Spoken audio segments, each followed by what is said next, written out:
Selamat pagi Bapak Ibu dan saudara-saudaraku, salam sejahtera bagi kita sekalian. Bagaimana kabar pagi ini? Harapan dan doa saya kita semua sudah bangun, siap untuk beraktivitas di pagi hari ini. Anugerah Tuhan selalu cukup bagi kita. Dan saya percaya akan menyertai kita di sepanjang hari ini.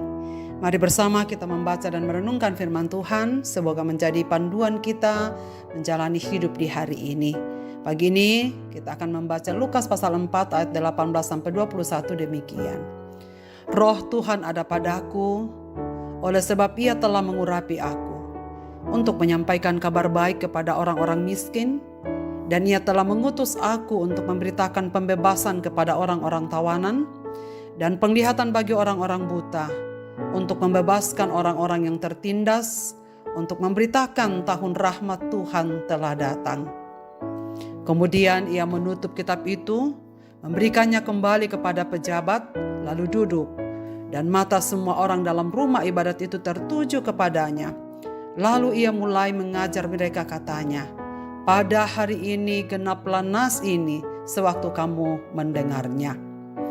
Tahun rahmat Tuhan telah tiba.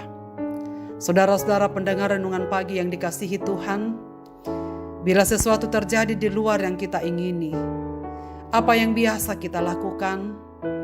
Bila penderitaan, kekecewaan, duka cita, sakit penyakit dan kekurangan menyerang kita, ataukah menyerang orang-orang di sekitar orang yang kita cintai, kemanakah kita mencari pertolongan?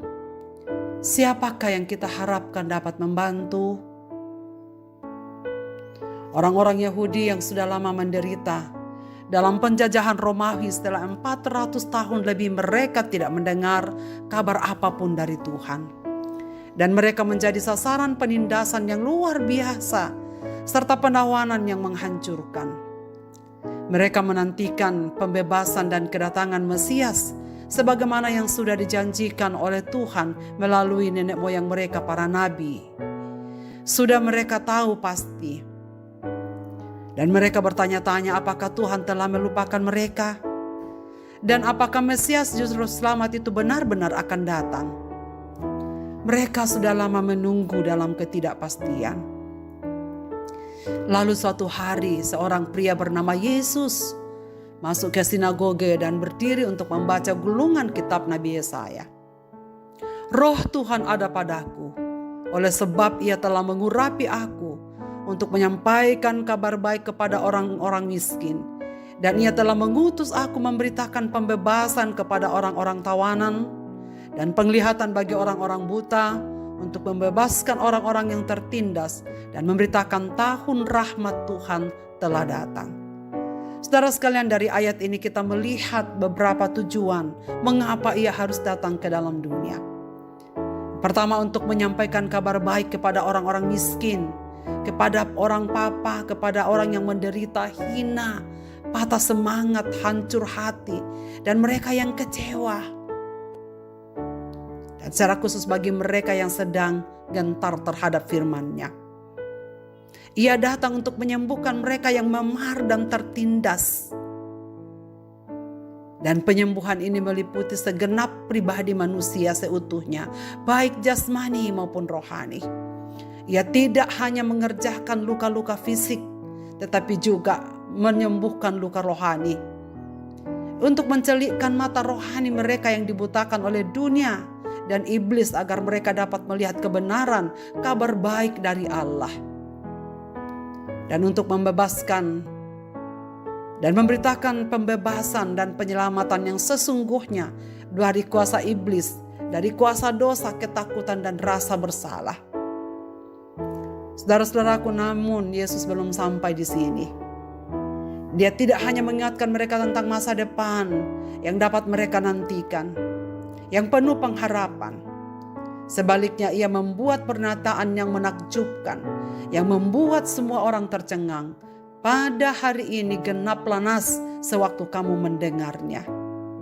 Apa yang sudah dinanti-nantikan sekian ratus tahun yang lalu, genaplah melalui kedatangannya. Ini adalah pengumuman resmi dari Yesus bahwa Dia sedang mendatangkan kerajaan Allah. Proklamasi ini menggenapi nubuat yang telah disampaikan kepada Nabi Yesaya. Genaplah atau sempurnalah nubuat itu. Hal ini tentu merupakan kabar sukacita bahwa ia adalah pokok pengharapan abadi. Ialah yang dinantikan, ialah pusat pengharapan orang-orang yang terluka, orang-orang yang tertindas, orang-orang yang kecewa, orang-orang yang sedang menderita. Dialah jawaban atas segala kesusahan dan penderitaan manusia karena kungkungan dosa. Saudara-saudaraku, marilah kita semua yang dipenuhi oleh Roh Kudus untuk ikut serta dalam pelayanan Yesus dengan cara-cara seperti ini. Bahwa kita diutus untuk menyampaikan kabar baik kepada mereka yang menderita karena kita sudah mengalaminya lebih dahulu. Kita memberikan berita kepada mereka yang tertindas, kepada mereka yang dibelenggu oleh kuasa iblis, bahwa kelepasan yang sesungguhnya hanya ada di dalam Yesus Kristus. Mari kita mewujudkan kepedulian kita kepada sesama. Dan untuk melakukan semua ini, kita harus menyadari dengan sungguh-sungguh bahwa kebutuhan dan kesengsaraan yang diakibatkan oleh dosa dan kuasa iblis yang dahsyat, yaitu keadaan perbudakan kepada kejahatan, kehancuran hati, kebutaan rohani dan penderitaan fisik, telah dikerjakan dan diselesaikan oleh Yesus Kristus sendiri. Saudara-saudara, saat kita mengikuti Dia, kita tidak lagi berjalan di tengah kabar buruk dunia kita dengan keputusasaan. Sebaliknya kita memandang kepada Yesus apapun persoalan kita yang sudah duduk di tahtanya. Kita dapat berpegang pada janji-janjinya akan penebusan. Bahkan ketika kita menghadapi keadaan yang mengerikan sekalipun dalam kehidupan ini, ada kelegaan dan sukacita yang besar dan damai sejahtera dari Dia.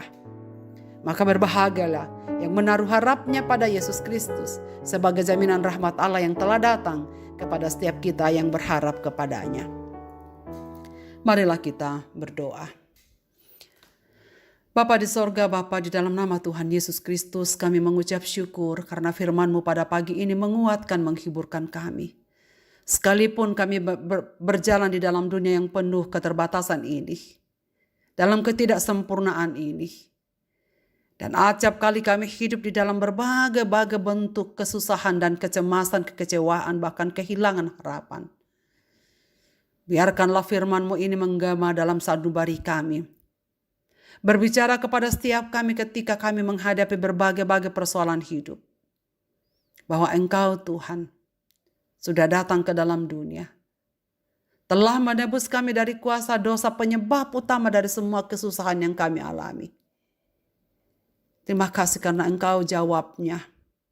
Engkau tidak pernah meninggalkan dan membiarkan kami. Semua persoalan yang kami hadapi, sesungguhnya Tuhanlah yang dapat menolong kami. Itulah sebabnya ya Tuhan, kami bersyukur untuk rahmat-Mu yang sudah datang kepada kami. Pengampunan, penebusan, dan pengharapan yang abadi ada di dalam Dikau. Hamba-Mu berdoa untuk setiap umat-umat-Mu yang sedang bergumul dengan persoalan-persoalan kehidupan mereka. Biarlah mereka menaruh harap kepada-Mu. Menanti Engkau berkarya ya Tuhan, dan berserah kepadanya. Karena Engkau Tuhan yang akan mampu menolong mereka satu persatu lepas dari setiap persoalan-persoalan hidup mereka. Ke dalam tangan kasih-Mu Bapa, hamba-Mu menyerahkan segenap pendengar renungan pagi ini dimanapun mereka berada. Lalu kami serahkan hidup kami dalam tangan-Mu sepanjang hari aktivitas kami ini. Di dalam nama Yesus Kristus kami berdoa. Amin. Selamat beraktivitas Bapak, Ibu, dan saudara-saudaraku. Tuhan Yesus memberkati kita sekalian.